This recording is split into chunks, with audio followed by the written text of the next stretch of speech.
నమస్కారం GSK 75 TV news కి స్వాగతం. బీసీ రిజర్వేషన్ల భిక్ష బీపీ మండల్ దే పాస్ రాష్ట్ర వ్యవస్థాపక అధ్యక్షులు డాక్టర్ సంఘాని మల్లేశ్వర్ భారతదేశంలో ఓబీసీలకు రిజర్వేషన్లలో జరుగుతున్న అన్యాయం కేవలం జనగణన చేయకపోవడమనే ప్రధాన కారణమని పాస్ రాష్ట్ర అధ్యక్షులు డాక్టర్ సంఘాని మల్లేశ్వర్ అభిప్రాయపడ్డారు.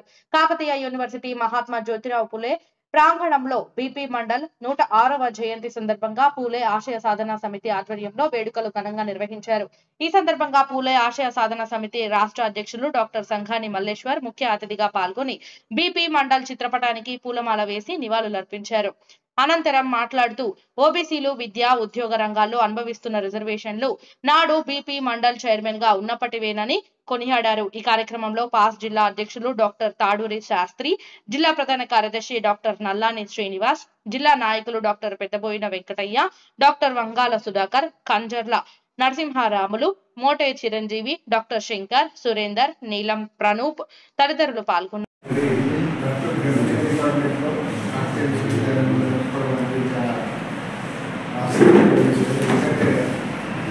ప్రతి జనరేషన్ కూడా ఒక సామాజిక స్పృహం బట్టి అనేది ప్రధానంగా సామాజిక స్పృహం బట్టి వాళ్ళందరూ కూడా ఈరోజు ఇటువంటి మహానుభావాన్ని తలుచుకోవడం అనేది మనం ఒక అత్యంత అదృష్టంగా భావిస్తాము.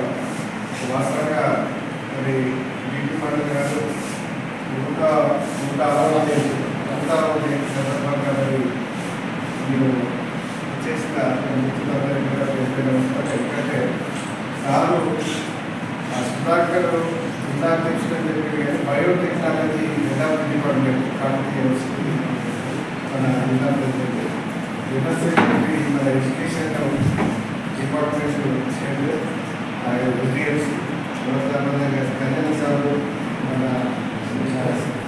సురేందర్ శంకర్ ఒక వెంకటేశ్వర మైక్రోబయాలజీ డిపార్ట్మెంట్ అంటే విద్యావంతుల వేదిక SC ST BC minority even ఎకానమీలో బ్యాక్వర్డ్ వీకర్ సెక్షన్ ఉన్నటువంటి ఓసీలు కూడా కలిసి ఏర్పాటు చేసినటువంటి వేదిక ఇది.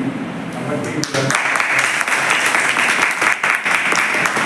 మనము ఎందుకంటే కదా బీపీ మండలిని ఆనాడు దాదాపుగా 1980లో రిజర్వేషన్స్ అమలు చేయాలని ఆయన మండల పరిషత్ చైర్మన్గా ఏర్పాటు చేస్తే ఆనాటి పాలక వర్గాలు ఈ రిజర్వేషన్స్ అమలు చేయకుండా దాని మీద కుట్రపూరితంగా 10 ఏళ్ళు అధికెక్కించినటువంటి పరిస్థితి మనం వాటి చాలా సందర్భాలలో చదువుకుంటూ ఉంటాము, తెలుసుకుంటూ ఉంటాం. కానీ ఆ రోజు బీబీసీకి ప్రధానమంత్రిగా ఈ వచ్చిన తర్వాత రిజర్వేషన్స్ అమలు చేసేందుకు ముందు చేస్తున్న క్రమంలో అంటే ఇప్పుడు మనం ఏదైతే చెప్పుకున్నటువంటి బీజేపీ కావచ్చు, కాంగ్రెస్ కావచ్చు, ఆనాడు బీబీసీ అంటే అమలు చేసే క్రమంలో ఆయనకు విత్డ్రా చేసినటువంటి పరిస్థితి కూడా ప్రభుత్వానికి ఉంది.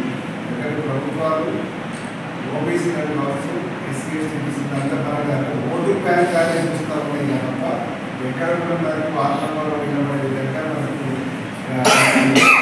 విధంగా ప్రయత్నం చేయలేదు అనేది మనము గమనించాల్సినటువంటి అవసరం ఉంది. మరి అన్ఫార్చునేట్ ఏంటంటే దాదాపుగా 2014లో మీకు తెలిసిన విషయాన్ని మనం ఒకసారి చూపిస్తుంది.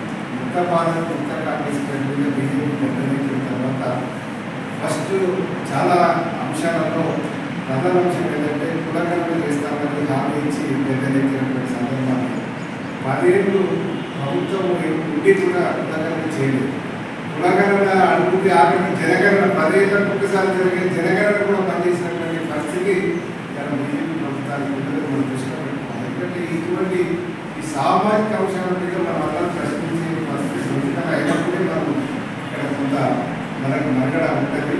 ఆ దృష్టిలో పెట్టుకుని చెప్తాను. ఇప్పుడు ఎలక్షన్ ముందు మొన్న 2024 నాగ్పూర్ వేదికగా అఖిల భారత కాంగ్రెస్ పార్టీ రాహుల్ గాంధీ గారి నాయకత్వంలో కులగణన చేస్తాము, ఈ ఎస్సీ ఎస్టీ బీసీ ఓసీలందరూ కూడా అంటే బిగ్గర్ శిక్షలందరూ కూడా వెనుకబాటుతనానికి ఈ కులగణన లేకపోవడమే కారణము మేము చేస్తామని నాకు ప్రామిస్ చేయడం జరిగింది. అన్ఫార్చునేట్లీ గవర్నమెంట్ ఫామ్ చేయలేదు. కానీ ఆ కాంగ్రెస్ పరిపాలించినటువంటి రాష్ట్రాలలో మేము కులగణన చేస్తామని ప్రామిస్ చేసి అదే పాలనలో రేవంత్ రెడ్డి గారు తీర్మానం చేసి చాలా అనేక రాష్ట్రాలు చేసి ఎంత మేరకు మనకు బెనిఫిట్ అయితే మనకి కాదు, కానీ ఒక కాస్ట్ మాత్రము ఉండకపోతా ఉంటుంది. అది దానికి అది అందరికీ కారణం ఏంటంటే అంటే ఆనాడు 1980లో ప్రపోజ్ చేసి మన రిజర్వేషన్స్ మన హక్కుల గురించి నొక్కి చెప్పడం వల్ల అది కనీసం మన హక్కుల గురించి అడుగుకునే పరిస్థితి అదే స్ఫూర్తితో మనం 100% కాకపోయినా కొంత గుడ్డిలో వెళ్ళాలని కొంత మేరకన్నా ప్రయత్నం చేస్తే మన హక్కులు కాపాడాలని